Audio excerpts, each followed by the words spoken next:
সামনে উপস্থিত সকল ভক্তমণ্ডলী মায়েরা, আমি একজন অধম জীব, অধম জনের সন্তান।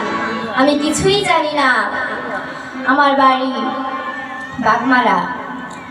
আমরা গোবিন্দ ভজন সম্প্রদায় থেকে এসেছি এবং আমাদের প্যাড, কিবোর্ড এবং নানান রকমের অনুষ্ঠান আমরা করি। মহাপ্রভুর ভোগ, হরিবাসর, কীর্তন।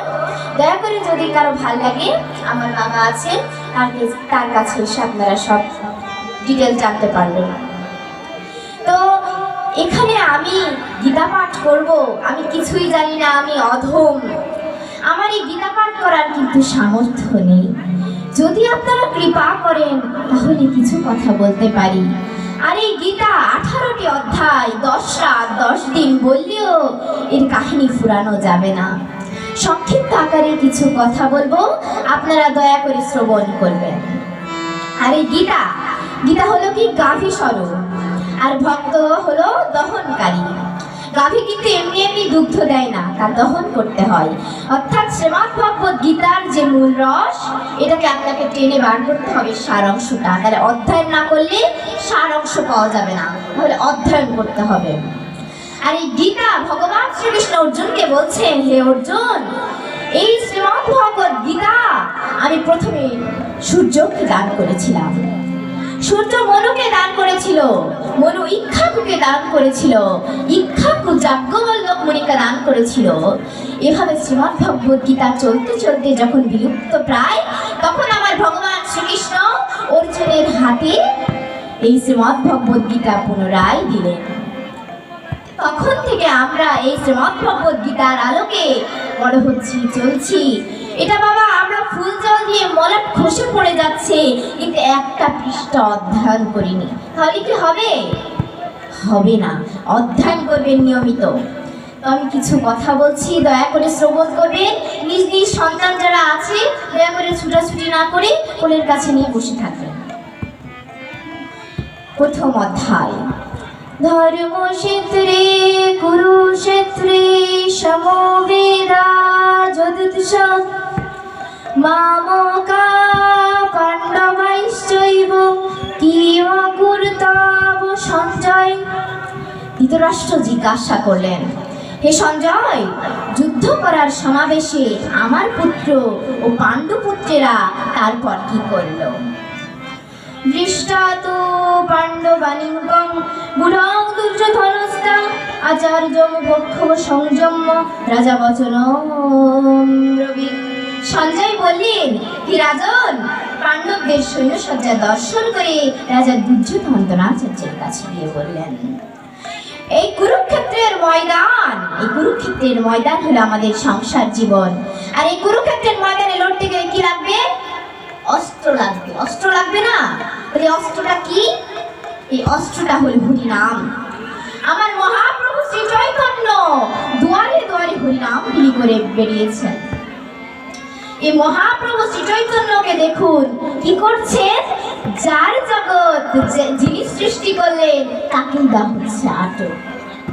কিরকম? আমার মহাপ্রভু শ্রী চৈতন্য মুসলমানের সন্তান, কাজীর সন্তান, হারিসের সঙ্গে দুয়ারে দুয়ারে নাম বিলি করতে বেড়াতেন। এখনো আছে, আগেও ছিল। কিছু কিছু পণ্ডিত শ্রেণীর ব্যক্তি, সবাই না, কিছু কিছু পণ্ডিত শ্রেণীর ব্যক্তি রয়েছেন যিনারা কি করেন, অধর্মকে জাগিয়ে তোলেন। ঠিক তখনও সেরকম হয়েছিল। হরিনামের বাবা জাতপাত নেই, হরিনামের কোনো জাতপাত নেই। সবাই মিলে হরি বলে। এখানে কে বৈশ্য, কে শূদ্র, কে ক্ষত্রিয়, কে ব্রাহ্মণ, এখানে কি সেটা মূল্যায়ন করা হয়েছে? সবাই সমান, সবাই সবার চরণ ধরে নিচ্ছি।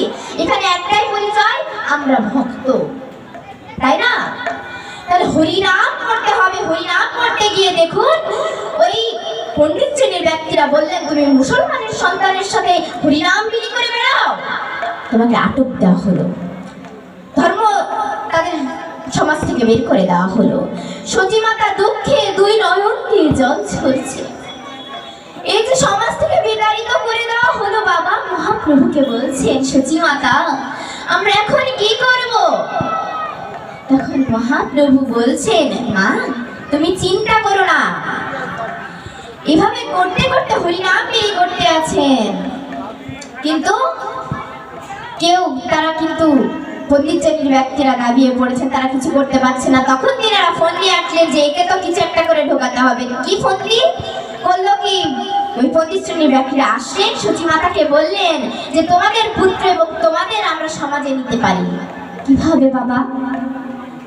তোমাদের 101টা ব্রাহ্মণ, 101টা স্বর্ণের থালা, স্বর্ণের গ্লাস, চামচ, বাটি, রন্ধনের সকল কিছু, স্নানের সকল জোগাড় তোমাদের দিতে হবে।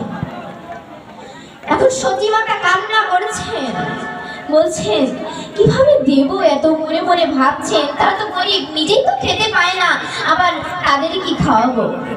কিন্তু আমার মহাপ্রভু মহালক্ষ্মীকে আহ্বান করলেন, মহালক্ষ্মী সকল কিছুর আয়োজন করে দিলেন।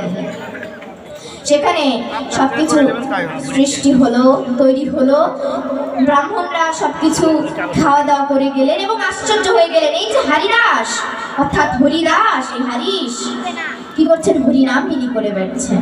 তাই এখানে কি বলা হয়েছে, কি আনিল রে, কোথায় ছিল রে, মধুমাখা হরিনাম। এই আনিল রে, কোথায় ছিল রে, মধুমাখা হরিনাম।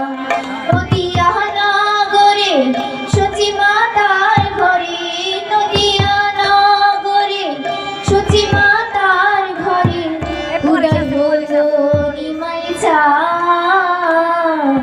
এই আনিল রে, কোথায় ছিল রে, মধুমাখা হরিনাম। হরিনাম কোথায় ছিল? তা গোলকে গোপনে ছিল, যেটা ত্রিদেবও জানতেন না। হরিদাস হরিদাস এই হরিনাম বিলি করে বেড়াচ্ছেন।